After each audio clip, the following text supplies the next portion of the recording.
E fala galera, beleza? Alucard na área novamente e você está na Matilha Board Game. Seja muito bem-vindo ao meu canal e hoje nós estamos de volta para trazer a Arena The Contest. Vamos trazer as regras do Arena. Como eu já falei no vídeo anterior do review, a ideia de trazer as regras aqui para o Arena é não fazer um vídeo só para todas as modalidades de jogo, porque ficaria um vídeo enorme e ficaria muito difícil de explicar tudo sem ficar se perdendo dentre isso é para PVP, isso é para cooperativo, isso só usa aqui, isso só usa ali. Qual foi a minha ideia então? Esse primeiro vídeo eu vou trazer a alma do Arena The Contest, ou seja, as regras que você vai utilizar tanto no modo competitivo quanto no modo cooperativo. Ou seja, não muda independente de qual modo de jogo você esteja jogando. Depois disso, vou fazer mais dois vídeos. Um falando só de PVP, só de competitivo, e o outro falando só de cooperativo, o modo campanha. Beleza, galera? Gostou? Então se inscreve no canal para você não perder todo o conteúdo que a Matilha traz aqui toda semana para vocês. Deixa aquele like para fortalecer o canal, para o YouTube recomendar os nossos vídeos também para as outras pessoas. Já agradeço o like, já agradeço a sua inscrição. Sem mais delongas, bora lá ver as regras do Arena The Contest. É isso aí, galera. Vamos lá então começar aqui a explicação das regras do Arena The Contest. Então a nossa intenção aqui primeiramente é estar vendo e aprendendo as regras básicas. Para isso, vamos entender aqui primeiro o conceito de como funciona a ficha de um personagem. Nós temos aqui a ficha do Taran, tá, galera? Esse aqui é o clérigo Taran. E aqui na ficha nós vamos ter algumas informações aqui que são importantes, né? A primeira delas é a quantidade de pontos de vida que o clérigo Taran, o personagem em questão, tem. Isso aqui vai ser variável de acordo para cada classe de personagem, tá? A classe é representada pelo símbolo aqui. O do Taran indica aí que é uma classe de suporte. Depois nós vamos ter aqui um valor impresso, que é o valor de ataque básico. Quando o Taran usa sua ação principal para realizar um ataque básico, que eu vou explicar o que é. E qual é o tipo desse ataque básico dele. Quando tem um arco aqui, como é esse o caso, quer dizer que o ataque básico dele é um ataque à distância, é um ataque que tem um alcance aí de até 8 espaços. Se tiver uma espadinha, como por exemplo aqui no caso do Cedric, que tem uma espadinha, quer dizer então que o ataque básico do personagem vai ser aí um ataque do tipo corpo a corpo. Depois nós vamos ter aqui um valor expresso em defesa, que é o quão difícil é acertar o seu personagem numa escala de 1 a 20. Quanto mais alto esse valor, mais defesa o seu personagem tem, mais difícil vai ser acertar ele. E por último, a quantidade de pontos de movimento, que é expressa em quantos quadrados aqui no tabuleiro o seu personagem vai estar andando. Depois nós vamos ter aqui a descrição dos poderes que o Taran tem. Sendo aqui em cima os poderes primários e aqui embaixo os poderes especiais, que são poderes que são gastos. Eu também vou explicar como isso funciona. E por último, uma habilidade passiva. Né? No caso do Taran, aqui a habilidade passiva dele é a esperança. E a habilidade passiva normalmente tem um gatilho que ativa ela. No caso do Taran, se ele atingir um alvo, ele pode curar um aliado dentro do alcance do ataque, ou seja, se for um ataque à distância, até dentro do alcance de 8 espaços, em 4 pontos de vida, desde que esse aliado não tenha sido curado ainda neste turno, sendo este turno o turno do Taran, tá? Essa aí é um exemplo de habilidade passiva dos personagens. Tendo aí em mente como funciona, né, o seu personagem, você, tanto no modo PVP como no modo cooperativo, vai ter aí que seguir uma ordem quando chega a sua vez de jogar, das coisas que você pode estar fazendo no jogo, tá?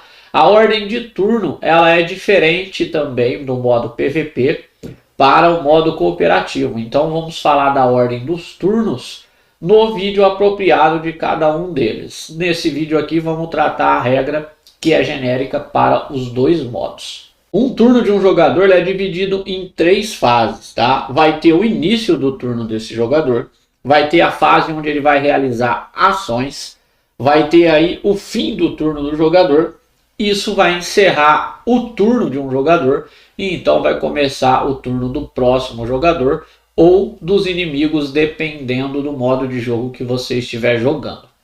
No turno de um jogador, o jogador vai poder fazer um número de ações, tá? Seja no modo PVP ou no modo competitivo, você vai sempre recolher o kit aí dos seus personagens, que vai consistir aqui na ficha do seu personagem, cartas, né, que são os ataques que o seu personagem consegue soltar, e também a miniatura do seu personagem. Tanto no modo competitivo quanto no cooperativo, você vai precisar do kit de cada um dos personagens que estiverem jogando.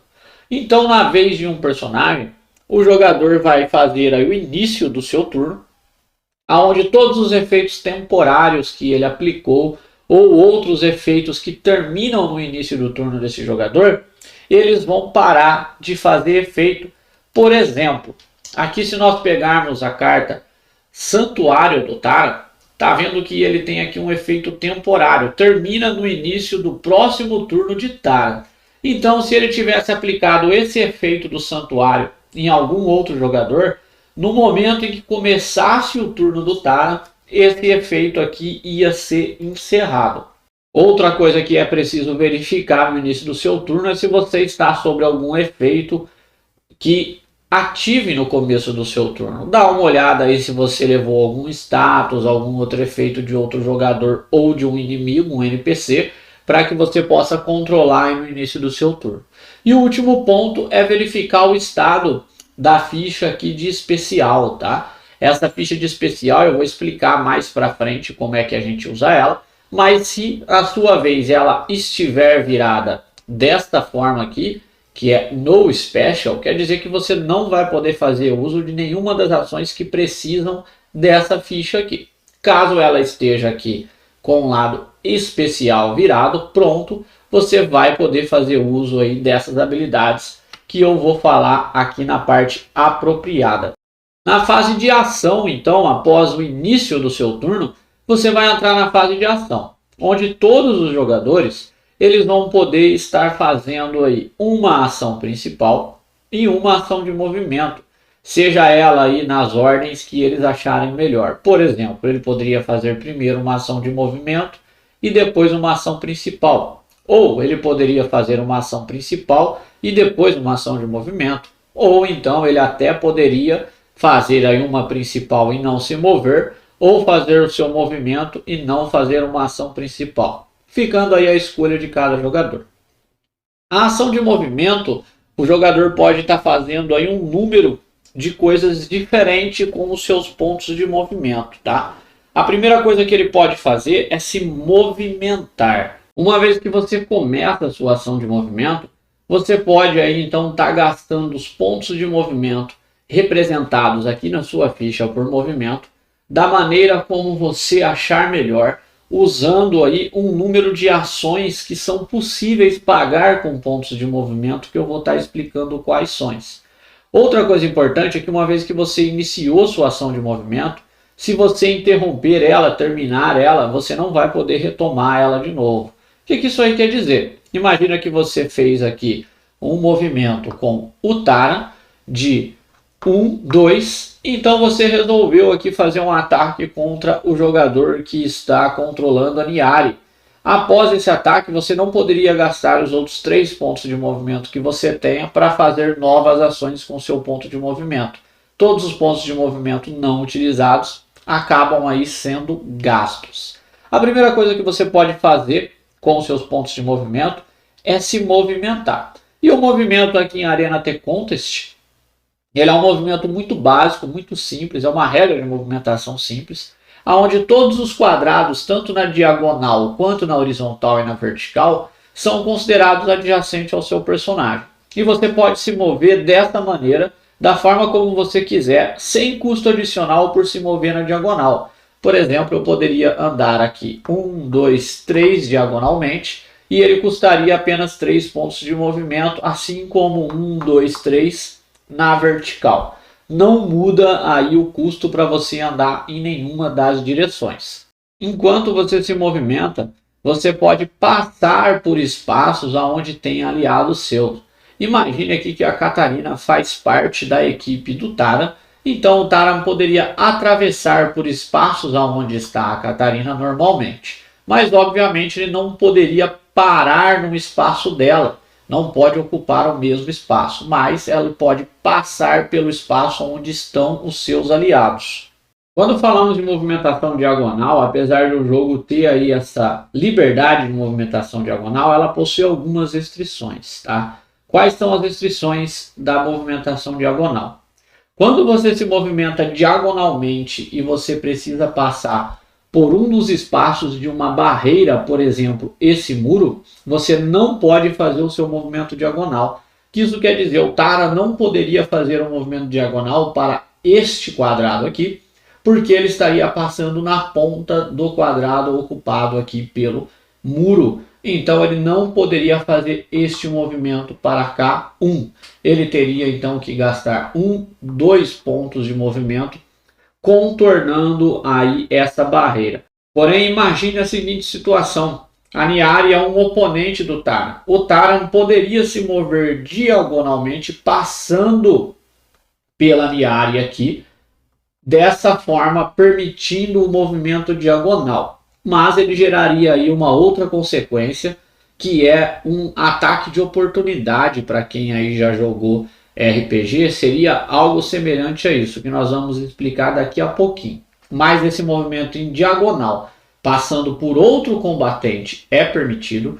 Passando por obstáculos, por exemplo, pelo baú, ele poderia também se mover diagonalmente. Aqui, se fosse este o caso agora, poderia se mover diagonalmente, chegando na área aqui ao lado deste baú. A única coisa que bloqueia o movimento diagonal são as barreiras. No caso de lavas, imagine que o Taran esteja aqui. Se ele quiser fazer um movimento diagonal, pelo qual ele vai precisar passar entre esses dois quadrados e um deles tem lava, ele vai ter que receber o dano da lava como se ele estivesse passado pelo terreno nessa jogada. Então ele teria que receber 4 pontos de dano. Caso ele não queira receber esse dano, ele então precisa fazer um movimento de forma que ele vá contornar a lava aqui, gastando 2 pontos de movimento ao invés de 1. O mesmo vale aí para terrenos difíceis, espinhos e qualquer outro tipo de território dessa maneira. Outra coisa que você pode fazer com os seus pontos de movimento é uma ação de recuo. Para que eu vou querer fazer uma ação de recuo? Como eu disse, quando você se movimenta estando adjacente a um oponente, seja ele outro jogador no caso PVP, ou um monstro no caso do modo cooperativo, você vai gerar um ataque de reação para este inimigo em questão. Por exemplo, caso o Taran queira se mover desta posição para cá, ele vai gerar um ataque de reação da Niari. Caso ele queira se mover desta posição para trás, ele vai gerar um ataque de reação para a Niari. Caso o Taran esteja adjacente a um seu oponente e ele queira realizar um ataque à distância, ou seja, que tenha o símbolo do arco, ele também vai gerar um ataque de reação para a Niari, independente de quem seja o alvo dele. Imagine que aqui no nosso exemplo, Cedric também é um oponente do Taran. Se ele traçar um ataque à distância no Cedric, ele vai gerar um ataque de reação para a Niari. Se ele gerar um ataque à distância na Niari, ele vai gerar um ataque de reação aqui da Niari. Independente de quem seja o alvo, vai ter um ataque de reação. Para que ele evite um ataque de reação, ele pode estar usando aí a ação chamada recuo. Com a ação chamada recuo, o personagem precisa ter todos os seus pontos de movimento. Ou seja, o Taran não pode ter gastado nenhum dos seus 5 pontos de movimento. Então ele vai utilizar a sua totalidade de pontos de movimento, que é 5, para andar apenas um quadrado de forma a recuar do oponente. Por exemplo, ele poderia fazer o recuo para cá, andando apenas um quadrado e não gerar um ataque de reação da Niari. É uma opção. Outra opção interessante é, imagine que a Catarina seja aliada do Taran. Se ele escolher fazer um recuo para o espaço da Catarina, eles podem simplesmente trocar de posição, aonde um vai ficar na posição do outro. É uma boa estratégia caso você aí tenha um tanque ou um jogador melee para te fornecer uma proteção desse tipo. Lembrando que o recuo consome todos os seus pontos de movimento, então você não pode ter gastado nenhum ponto de movimento para que você possa estar fazendo aí a ação de recuo. E caso você esteja com a condição desacelerado, você não vai poder fazer ações de recuo, é uma penalidade aí da condição desacelerada. Veja que você não consegue aí estar pegando baús ou usando pontos de movimento para outras coisas após uma ação de recuo, pois ela usou todos os seus pontos de movimento. Outra coisa que você pode fazer com os seus pontos de movimento, inclusive durante o seu movimento, é, por exemplo, coletar itens no chão. Caso o Taran quisesse, ele poderia andar 1 e gastar um segundo ponto de movimento para recolher um item no chão que esteja adjacente ou o qual ele esteja sobre ele, gastando aí na proporção de 1 ponto para cada item recolhido dessa maneira. Outra coisa que ele pode fazer com os pontos de movimento dele é transferir itens para um aliado que esteja adjacente. Ele poderia aí passar itens para a Catarina, gastando aí 1 ponto de movimento para cada item transferido dessa maneira. Tanto a ação de recolher um item como de transferir um item não geram ataques de reação. Então eles poderiam fazer isso livremente se estivessem aqui, no caso, adjacente a um oponente. Prestando primeiros socorros, mais uma ação que você pode fazer com os seus pontos de movimento e durante o seu movimento. Caso um dos seus companheiros tenham morrido, por exemplo aqui, caso a Catarina, a companheira do Taran, tenha caído, ele pode aí estar prestando uma ação de primeiros socorros para transferir parte da sua vida para a Catarina. E como é que isso aí vai acontecer? Primeiro, ele tem que gastar 1 ponto de movimento estando adjacente ou na área aonde a Catarina morreu. Dessa forma, ele vai poder estar prestando os primeiros socorros. Além do ponto de movimento, é necessário que a ficha de especial esteja pronta. Então, se a ficha de especial estiver do lado não pronto, ele não vai poder prestar os primeiros socorros. A ficha de especial tem que estar pronta. Outra coisa é que o Taran precisa ter aí 21 pontos de vida ou mais. Porque a ação de primeiros socorros, o Taran vai transferir 20 dos seus pontos de vida para o seu aliado morto. Neste caso, o seu aliado morto então vai voltar para o campo de batalha com 20 pontos de vida. Vai estar retornando aí com 20 pontos de vida, enquanto o Taran vai estar levando aí 20 pontos de dano, que foi o que ele transferiu de vida para trazer o seu aliado de volta com primeiros socorros. Os times têm 2 fichas de primeiros socorros. Se você estiver jogando no modo PVP e também se você estiver jogando no modo cooperativo, você vai ter essas fichas de primeiro socorro. Prestar esse auxílio consome uma dessas fichas. Isso quer dizer que você vai poder fazer isso apenas 2 vezes. E outro detalhe importante é que o personagem que foi ressuscitado, ele retorna para o jogo sem os seus ataques especiais, que são os ataques aqui que tem o símbolo dourado. Então, se o jogador não tiver gasto ainda seus ataques especiais, ele vai retornar para o jogo sem os ataques especiais. Fazer a ação de primeiros socorros não gera um ataque de reação. Então, neste caso, não geraria um ataque de reação para a Niari. Essas são todas as ações que você pode fazer durante a sua movimentação em arena. Veja que o movimento do arena ele engloba muito mais coisas do que apenas se mover. Você pode gastar os seus pontos de movimento de formas bem versáteis e bem diferentes, o que eu achei algo bem bacana no jogo. Após fazer o seu movimento, ou até mesmo antes de fazer o seu movimento, todo jogador tem direito a uma ação principal. E assim como a ação de movimento, a ação principal ela pode ser gastada de várias formas diferentes. Por exemplo, caso um personagem aqui tenha percorrido todos os seus pontos de movimento, imagine que o Taran, na sua ação de movimento, andou seus 5 pontos de movimento. 1, 2, 3, 4, 5. Porém, o Taran quer chegar o mais próximo possível da Niari. Ele poderia gastar a sua ação principal para ganhar mais 5 pontos de movimento e fazer uma outra ação de movimento. Ele poderia agora andar mais 5 pontos de movimento em direção a Niari, ou poderia, se ele quisesse, pegar esse baú, ou fazer qualquer outra ação que nós já vimos que por direito ele pode fazer com os seus pontos de movimento. Uma ação principal pode ser gasta para dar outra ação de movimento para um jogador. A ação principal também pode ser gasta para utilizar as ações heróicas. Ações heróicas são ações muito fortes, muito poderosas, que os jogadores pré-definem no começo da partida. Se você estiver jogando aí uma partida PVP, cada um dos times vão escolher 2 ações heróicas para o seu time. E se você estiver jogando uma partida cooperativa, você junto com seus amigos também vão escolher 2 ações heróicas para aquela missão em questão.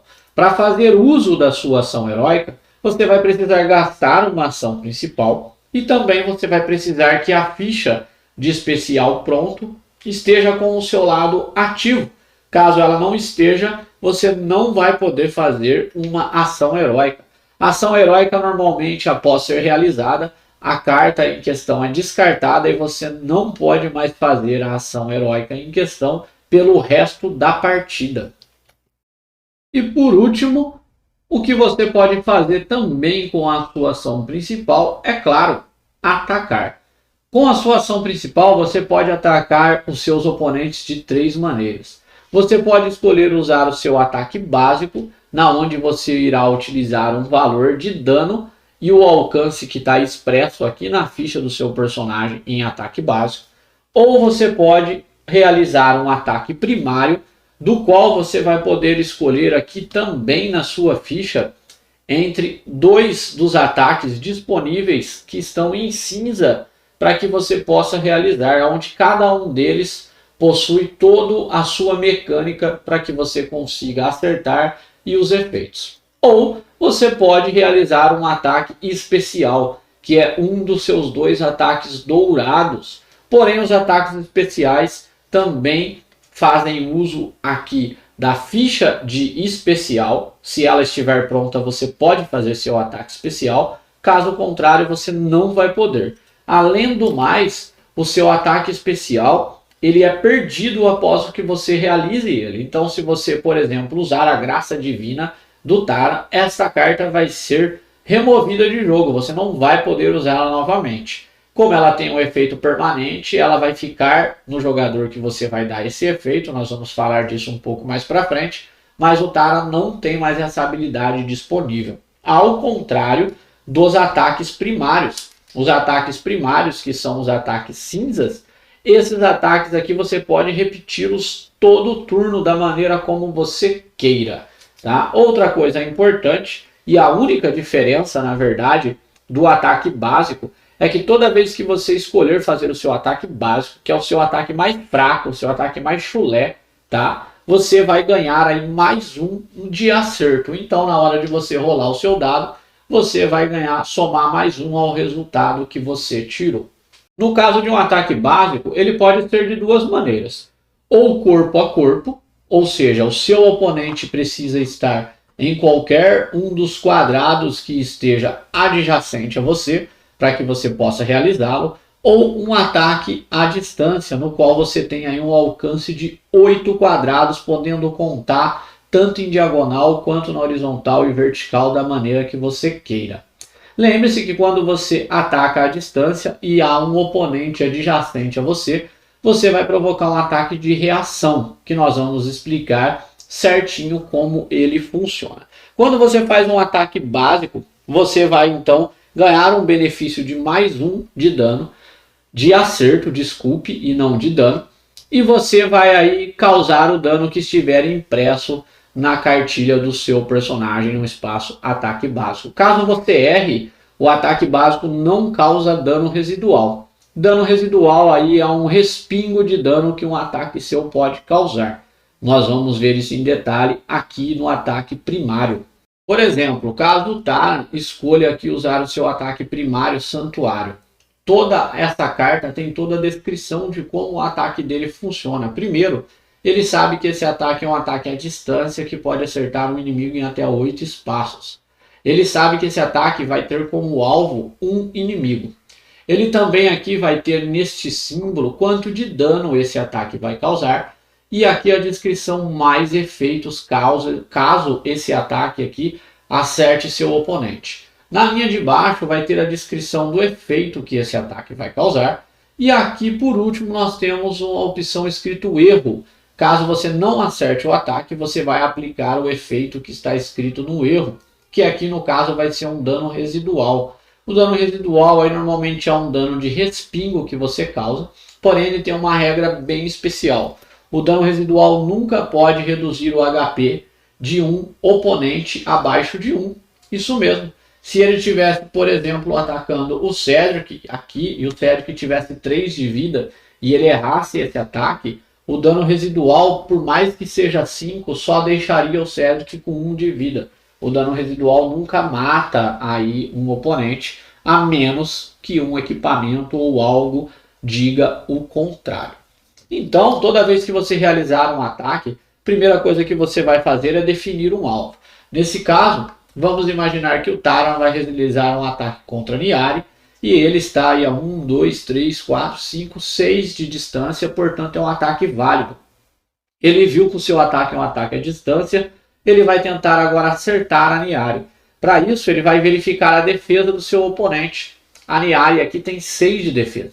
Quer dizer que o Taran vai jogar um dado de 20 faces e ele vai ter que tirar 6 ou mais nesse dado. O número alvo dele é 6, que é a defesa do oponente, ou qualquer número acima disso. Então, um número igual à defesa ou acima considera-se um acerto. O Taran então rolaria o dado. Neste caso aqui eu tirei 4, então ele só causaria o dano residual, que era os 5 pontos de dano. Caso eu tivesse tirado 6 ou mais, o Taran então continuaria aqui lendo o seu ataque, aplicaria 10 pontos de dano mais o efeito. E o efeito aqui, ele tem esse simbolinho, essa ampulheta. Quando você encontra isso, quer dizer que é um efeito temporário, ou seja, ele vai ficar em funcionamento até o próximo começo do turno do Taran, tá?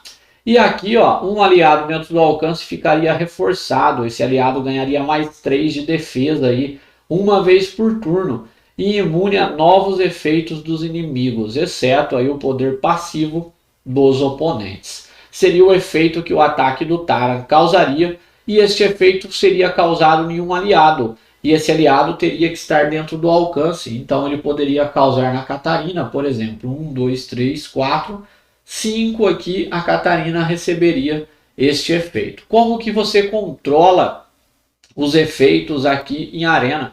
Você coloca a carta em questão sobre a ficha aqui do personagem ou inimigo que está sofrendo aquele efeito. É um modo aí de você se recordar que você está com um determinado efeito em jogo. Os ataques especiais, eles funcionam da mesma maneira. A única diferença é que você precisa ter o marcador de especial ativo e também, como eu já disse, você vai consumir aí o ataque especial utilizado. Algumas habilidades têm aí a habilidade de interrupção. Você vai encontrar aqui, ó, como milagre do Taran, essa mãozinha escrito interrupção. Esse tipo de habilidade você usa no turno do seu oponente, tá? Essa é a diferença. Então, no turno do seu oponente, o marcador de especial precisa estar pronto para que você possa interromper o ataque dele e usar o seu ataque especial. Como funciona a gestão desse marcador especial? Suponhamos que o Taran usou o marcador especial, então ele vai virar o marcador especial para o lado não especial e vai passar ele para o próximo jogador no turno. Imaginamos que a Catarina aqui seja o próximo jogador. Note que a Catarina não vai poder usar nenhuma habilidade que requer o uso do marcador. Quando ela encerrar o turno dela, ela vai desvirar o marcador e vai passar ele desvirado para o próximo jogador, que vai poder, se quiser, fazer uso do especial novamente. Caso ele não faça, ele passa o marcador dessa forma para o próximo jogador, até que outro jogador venha a utilizá-lo e está desabilitando ele novamente. A gestão bem simples aqui do marcador do especial. Eu falei do ataque de reação e falei que eu ia explicar ele de forma mais detalhada. Chegou o momento. Como eu ativo um ataque de reação, tá? O ataque de reação sempre é ativado no turno que não seja do jogador que vai realizar o ataque. O que isso quer dizer? Imagine que agora é o turno do Taran e não o turno do jogador que está controlando o Cedric. O Taran, então, tem condição de ativar um ataque de reação para o Cedric, porque não é o turno do Cedric. Como isso pode acontecer? De duas maneiras. Se o Taran se mover para qualquer espaço aqui que saia da adjacência do Cedric, ou mesmo que continue na adjacência do Cedric, mesmo que ele estiver só passando aqui. Tá? No caso de ele entrar, imagine que ele está aqui. Se ele entrar no espaço do Cedric, ele não vai gerar um ataque de reação. Mas se após esse movimento ele fizer qualquer outro movimento, seja ainda ficando adjacente ao Cedric ou saindo aqui do espaço do Cedric, ele vai gerar um ataque de reação. Outro modo é caso ele escolha fazer um ataque à distância, estando adjacente ao Cedric. Dessas duas maneiras, o Cedric ganha direito de um ataque de reação. Esse ataque de reação ele é feito da seguinte forma. O dano do ataque de reação é igual ao atributo básico do ataque básico do personagem em questão que estiver realizando o ataque. Então o Cedric causaria 8 de dano aqui no seu ataque de reação, mas obviamente antes ele rolaria o dado para ver se ele passa a defesa do Taran. Outra coisa, o Taran perderia aí 1 ponto de movimento para o ataque de reação que ele levou aqui. Então o Taran tem 5 pontos de movimento e ele decide então fazer um movimento e gerar um ataque de reação aqui do Cedric. O Cedric ataca, causa 8 pontos de dano nele e agora os movimentos do Cedric foram reduzidos em 1. Um personagem só pode dar um ataque de reação por turno. O que isso quer dizer?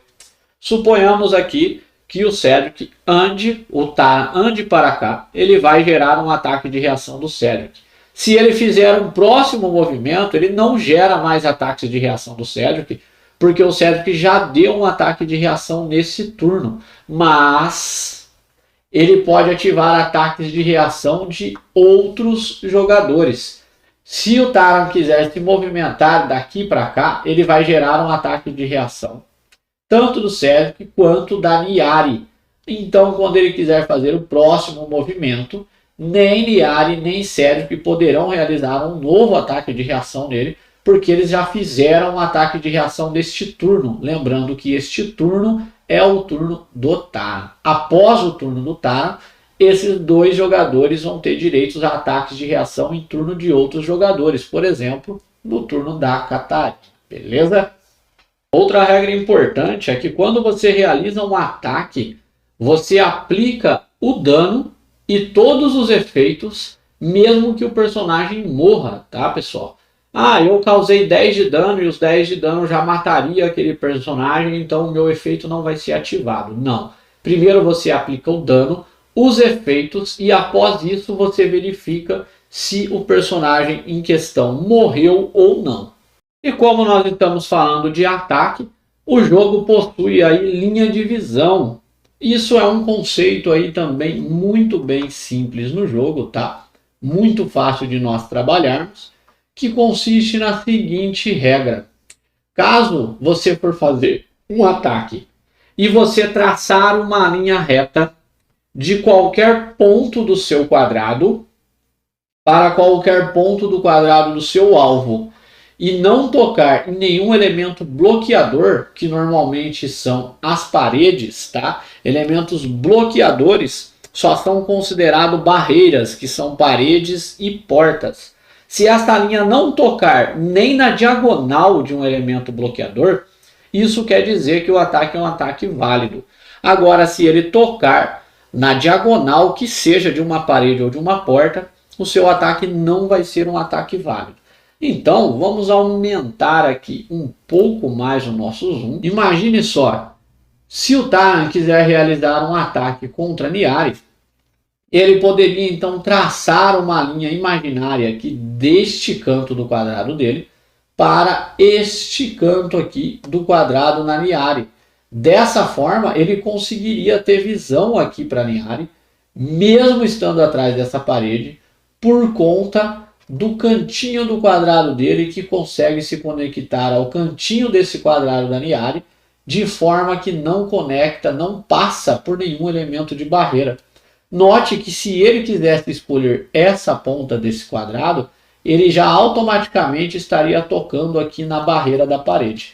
Se o Taran estivesse, por exemplo, para cá, seria impossível ele declarar um ataque contra Niari, porque nenhuma das pontas do quadrado dele consegue tocar na ponta do quadrado da Niari sem que passe por um elemento bloqueador, a barreira. Note que o obstáculo 3D aqui, né, o muro 3D facilita e muito para que você consiga ver claramente se você já consegue ou não acertar o seu oponente. Outras duas regras interessantes que você pode aplicar enquanto você realiza o ataque. A primeira delas é a regra do cerco. A regra do cerco consiste na seguinte regra: você está sofrendo um cerco desde que o seu personagem esteja adjacente a dois inimigos que estejam em direções opostas ou não adjacentes a eles mesmos. O que isso quer dizer? Cedric e Niari são do time inimigo. Nesta condição, Taran ele está cercado por seus inimigos, porque os inimigos estão cada um de um lado e não estão adjacentes a ele. Note que se o Cedric estiver aqui, ele continua cercado, porque Niari não está adjacente ao Cedric. Mas caso o Cedric esteja aqui, ele já não está mais cercado, porque Niari e Cedric estão um adjacente ao outro e estão facilitando para que Taran consiga se defender dos dois da mesma maneira. A partir do momento que eles já não estão mais adjacentes um ao outro, o Taran vai sofrer a penalidade de estar exposto. Ele vai perder -3 na defesa dele, devido à condição de cercado. Mas note que se o Taran estiver adjacente a um aliado dele, no caso a Catarina, ele já não está mais cercado, porque a Catarina está ajudando ele a se defender. Então os oponentes não poderiam aqui, neste caso, aplicar a condição de cerco nele. Beleza? Outra regra é a regra de concentração. A regra de concentração consiste em o personagem sacrificar todos os pontos de movimento dele para que ele possa se concentrar no ataque dele. Como ele faz isso? Primeiro, o jogador não pode estar próximo de nenhum oponente ou aliado que esteja até 5 espaços de distância dele. O Taran, por exemplo, 1, 2, 3, 4, 5, 6, 7. O personagem que está mais perto dele, que é a Catarina, e é uma aliada, está a 7 de distância. Então os dois oponentes não estão próximos a ele.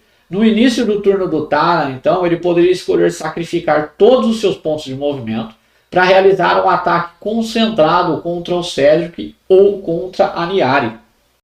Quando ele faz isso, o alvo que ele escolheu, por exemplo, a Niari, se torna exposto. A Niari, então, perderia 3 na sua defesa, facilitando aí para que o Taran consiga acertá-la. Note que para isso ele precisa sacrificar todos os pontos de movimento dele e não pode ter nenhum combatente, ou seja, nem aliado, nem inimigo, até 5 espaços de distância dele. Se a Catarina, por exemplo, estivesse aqui, o Taran já não conseguiria mais se concentrar. ou mesmo, por exemplo, se o Cédric estivesse aqui, ele também já não seria mais capaz de se concentrar. Alguns ataques podem ter mais de um alvo. Por exemplo, se nós dermos uma olhada na flecha dupla da Niari, nós podemos ver que ela pode atacar até 2 inimigos.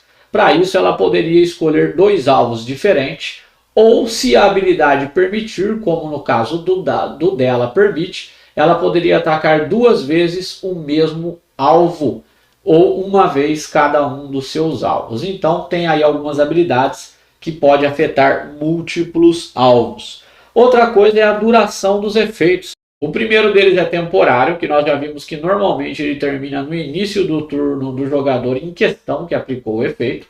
Porém, nós temos aí alguns outros efeitos que são permanentes. Por exemplo, aqui a habilidade Sede de Sangue do Cédric gera um efeito permanente. Esse efeito fica no personagem em questão que recebeu esse efeito ou que ativou esse efeito até que esse personagem morra ou até que esse efeito seja removido de alguma forma no jogo. Uso de habilidades de outros jogadores, cartas especiais de poder de inimigos e por aí em diante. O jogo também conta com uma série de condições, tá, pessoal? A gente tem aqui uma série de condições, onde do lado vermelho nós temos condições negativas e do lado azul nós temos condições positivas, tá? Essas condições são bem intuitivas, tá? Só de você ler isso aqui, você já consegue compreender como ela funciona. A única coisa aí que é o pulo do gato nessas condições é que todas elas dizem o seguinte: só pode ser usado uma vez por turno. O que você entende por isso aqui? Vamos pegar como exemplo a condição abençoado. A condição abençoado permite que um jogador role 2 dados e fique com o melhor resultado quando ele realiza um ataque. Quando está escrito ali uma vez por turno, está se referindo ao turno do jogador em questão. Por exemplo, imaginamos que está no turno da Niari, tá? E a Niari vai resolver aqui usar a sua habilidade flecha dupla, que como nós vimos, a flecha dupla pode atacar 2 inimigos. A Niari escolhe começando o seu ataque contra a Catarina. Dessa forma, a Niari vai então rolar 2 dados e vai ficar com o melhor resultado, porque ela está abençoada. Após realizar o ataque na Catarina, ela ainda pode atacar um novo alvo, que pode ser o Tara, devido aqui a 1, 2, 3, 4, 5, 6, 7, 8 espaços de distância, ou a Catarina novamente, porque a habilidade dela permite fazer isso. Mas note que ela já usou o abençoado uma vez nesse turno. Isso quer dizer então que agora ela vai fazer o segundo ataque sem o abençoado. Ou seja, ela vai rolar apenas um dado. E esse um dado que ela rolou vai ser o resultado aí que vai definir se o ataque acertou ou não. Isso é válido para todas as habilidades aqui, as condições, tá? Tanto negativas quanto positivas. Então se atente aí apenas esse detalhezinho aí dessa uma vez por turno, porque é assim que isso funciona. Beleza, galera? Essa daí são todas as regras básicas aqui do Arena The Contest, tá? Como eu disse, a intenção desse vídeo era trazer aí a alma do jogo, como as regras que regem o jogo, como ele funciona tanto nos dois modos, tanto cooperativo quanto no modo PVP aí, ou competitivo. Eu acredito que deu para entender bem. Se ficou qualquer dúvida aí, você pode deixar nos comentários. Vocês sabem que a Matilha está sempre disposta aí a estar respondendo todos os comentários e está tirando todas as dúvidas que estejam ao nosso alcance. Nós vamos agora estar preparando um vídeo aí falando só das regras do modo PVP, como montar uma partida PVP, como dividir os times, como escolher os personagens, como funciona a ordem de turno, como incluir artefatos, pergaminhos, entre outros na sua partida PVP, como funciona os pergaminhos e os artefatos na partida PVP, e a mesma coisa para o modo campanha, o modo cooperativo. Vão ser mais 2 vídeos distintos aí. Deixa nos comentários aí se vocês têm interesse nesses outros 2 vídeos, para que nós possamos abranger aí de uma forma bem bacana todas as regras aqui do Arena The Contest. Beleza, galera? A Alucard se despede, aquele abraço e até a próxima.